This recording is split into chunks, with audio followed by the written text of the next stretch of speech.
Today we are going to learn how to compare functions. Given two functions, which one is bigger, which one is smaller? The problem is that functions normally have multiple values. They are defined on a wide range of input values, often infinite number of values. In the simplest case, one function has bigger values than the other one on all input values. Then you can safely say the function is bigger. But what if one function is bigger on some range of the input values, but the other one is bigger on the other range of input values? Here we need to make an agreement. We agree that we are more concerned about function values for big input values. For example, if f of n is smaller than g of n when n is less than 10, but bigger than bigger than g of n when n is greater than 10, then we would like to say f of n is bigger than g of n. But why? Why function values for big input values are more important? We are learning functions and the comparison of functions in the context of time complexity and space complexity of algorithms. One algorithm taking 2 seconds while the other one taking 30 seconds may not be a big deal. Both ones may be fine and acceptable. But if it goes up to several days or months or even years, it may not be acceptable, and we are very concerned about such long running times or space requirement. And there is another agreement we want to make. We want to compare functions roughly. We don't want to care small differences between them. If the functions differences look small, we'd like to say the functions are roughly equal. Then, how much small is small difference and how much big is big difference? In algorithm analysis, if you can make one function bigger or smaller than the other one easily by just simply multiplying constant, again, if you can make one function bigger or smaller than the other one simply by multiplying constant, then we'd like to say the two functions are not that different, technically speaking, asymptotically equal. And this figure shows two functions that are not that different asymptotically, because multiplying c1 to function g of n makes it smaller than the function f of n, but multiplying c2 to g of n is bigger than f of n. It may not be true for small n, smaller than n0, but it is true for all n value that is bigger than n0. And what about these ones? So far it looks good. Multiplying c1 and multiplying c2 makes g of n is smaller and bigger than f of n.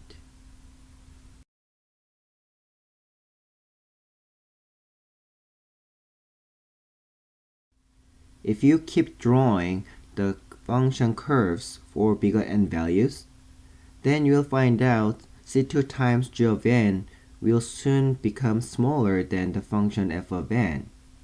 Of course, you can try the bigger value of c2, but no matter how big c2 is selected, f of n will catch up at a certain point later because f of n, the growth rate is much bigger than g of n. In this case, we say f of n is asymptotically bigger. Okay, then let's compare two functions. One of them is 2 times n, and the other one is n. Can you make one of the functions smaller or bigger by multiplying constant? Yes. If you multiply a constant that is less than 2, you can make the function n become smaller than 2n. But if you multiply some constant that are bigger than 2, then function n becomes bigger than 2 times n. So the first case, we can say 2 times n equal big omega of n. The meaning is the function n is asymptotic lower bound of 2 times n. The second case is we call 2 times n equal big O of n. The meaning is the function n is asymptotic upper bound. If both cases are true, we can safely say 2 times n equal theta of n. The meaning is n is an asymptotically tight bound of 2 times n. And let's check out two functions. One of them is n squared, the other one is 10 times n. Can you make 10 times n smaller or bigger by multiplying constants? Let's check out the one direction first. And then we start with simplifying both sides by dividing by n both sides. Then you have n on your left and you have 10 times c on your right. But one thing you have to remember is it should be true for all n, and another one is n is a variable that can be very big, and c is constant, and constant times 10, it is still constant. So on your left you have something that is getting closer to infinite. On your right you have a constant. So is that statement true then? Yes, it is true. Then what about the other direction, such as n is less than or equal to 10 times c? For that, no, it is not. It can't be true. That means n squared is much bigger than 10 times n. And there are terms, notations for that. Those are little omega and little o. So n squared is little omega of 10 times n, which means 10 times n is asymptotic lower bound that is not tight. Or you can say 10 times n equal little o of n squared, which means n squared is asymptotic upper bound that is not tight. This statement is asking if 10 times n squared is an asymptotic lower bound of the other function. In other words, can you make 10 times n squared bigger than the other one for all big input values simply by multiplying a constant of your choice? Please remember, don't compare function directly. Here you always have to remember there's a constant is hiding behind asymptotic notations. A more formal expression coming from is definition of big omega. Here we have, and as you can see, as n goes infinite, both sides goes to infinite. So it is hard to think about the comparison. How about dividing by n squared, both sides? Then we have this. One good thing about this new expression is now we have a certain range of values on both sides. The left hand side, if n equal to 1, as you can see, it has value 21. As n grows infinite, this value is getting smaller and smaller and getting close to 1. And what about the right hand side? Right hand side is a constant. Depending on your choice of c value, It can be small, it can be big. How about selecting C value as 1? Then the right hand side is always 10. But in this case, the statement is true for small n values, but it'll be false for all big values because left hand side keeps decreasing, getting close to 1, but right hand side stays as 10. But if you choose C value equal 1 over 10, right hand side is always 1, always smaller than the left hand side. For all n value bigger than 1, it is true. So if you choose wisely, which is 1 over 10, yeah, that makes the statement always true. Of course, there are other infinite number of choices, such as 1 over 20, also possible, 1 over 30, possible. So the above statement is true. And this one is asking the other direction. Is 10 times n squared an asymptotic upper bound of the other function? In other words, can you make that one bigger for all big n values by simply multiplying a constant of your choice? Again, a more formal expression coming from the definition of O is this. And as n grows big, as n goes infinite, left hand side goes infinite, right hand side goes infinite. So let's divide by n squared, both sides. Then you have left hand side going from 11 and 21, getting close to 1. And right hand side stay at the same level, C times n. So depending on your choice of C, you can make this one is true or untrue, false, for all ways. So what if we choose C equal 3 or 4 or 5, then right hand side is always bigger for all n. So n0 can be as small as 1. But if you choose C equal 2 or 1, now the statement is not true for small values. For the choice of 2, your choice of n0 value should be 2. Then it is true. But for the choice of 1 as a value of C, n0 values, let's see, when does it become smaller than 10?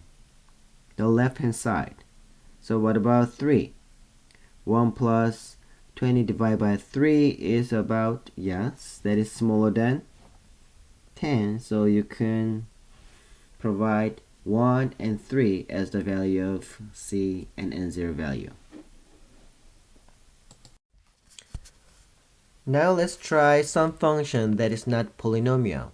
On your left hand side, there's a log function, which is an interesting function because it grows to infinite as n grows, but it grows really slow compared to polynomial function.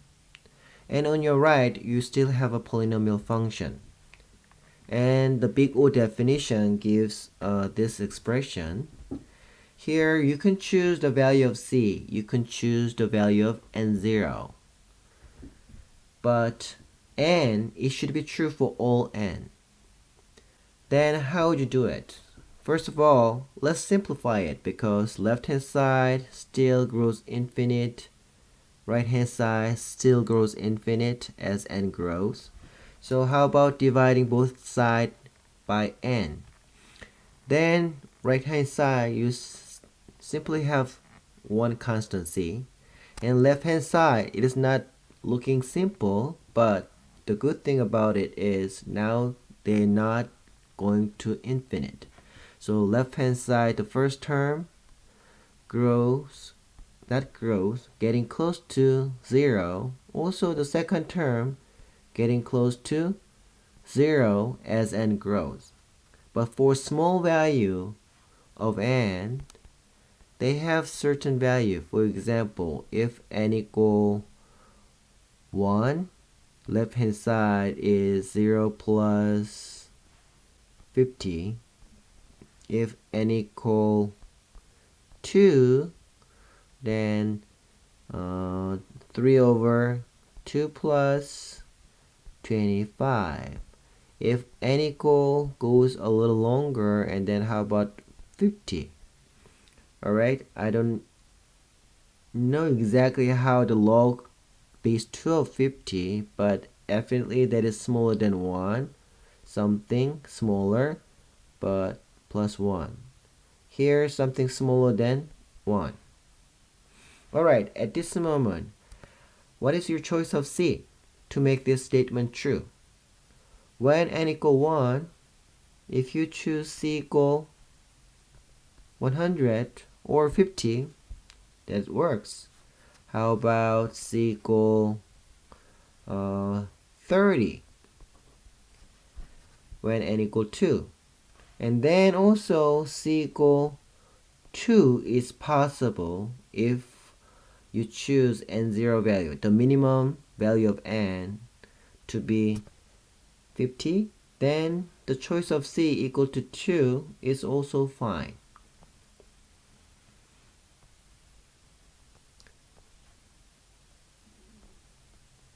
Right?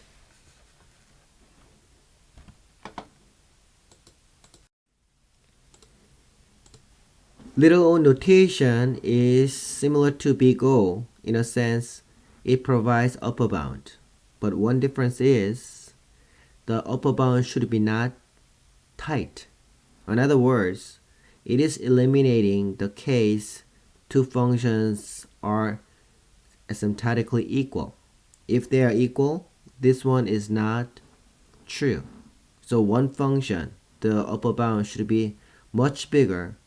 So even with the help of constant multiplied to a certain function, you cannot catch up the other function. So left hand side cannot catch up with n squared, no matter what value of a constant is multiplied to it. Check this out, the formal expression from the definition. But one thing you have to remind is, now you cannot choose the value for C. C is something that enemy can choose, and then you should be ready to defend against any value of C with your only choice of n0. Alright, let's check this out if this statement is true irrespective of value of C. Since left hand side goes infinite, right hand side goes infinite as n grows, let's simplify it by dividing both sides by n squared. Alright, right hand side is now just constant C. As you see, left hand side goes and getting close to 0 and 0. So it is a matter of time when the right hand side becoming bigger than the left hand side.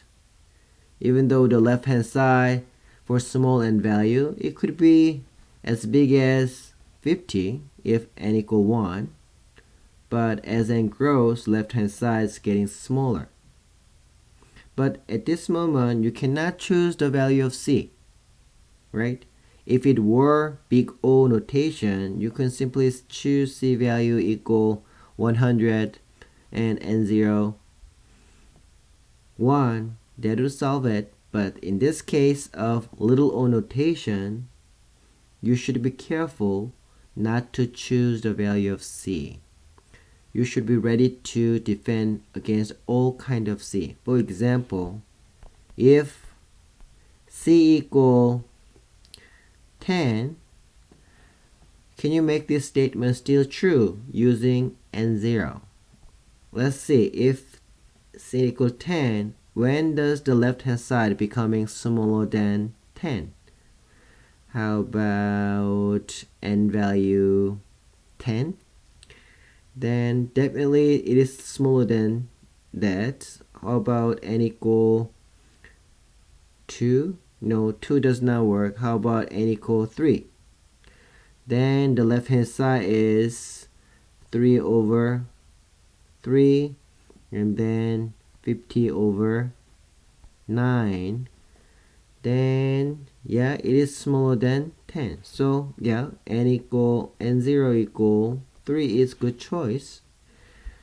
But if c is getting smaller, it make it tough. For example, c equal 1. What would be the good value? n0 equal 10 is enough to make the left hand side is smaller than 1. How about if c equal 1 over 10? Don't worry, you can still make it. For example, n0, how about 100? Then left hand side is 3 over 100, and then yeah, 50 over 10,000. Yeah, I guess that is less than 110. So you should be ready for any kind of c value with n0 values. If you do this way, you're defending against any possible c values.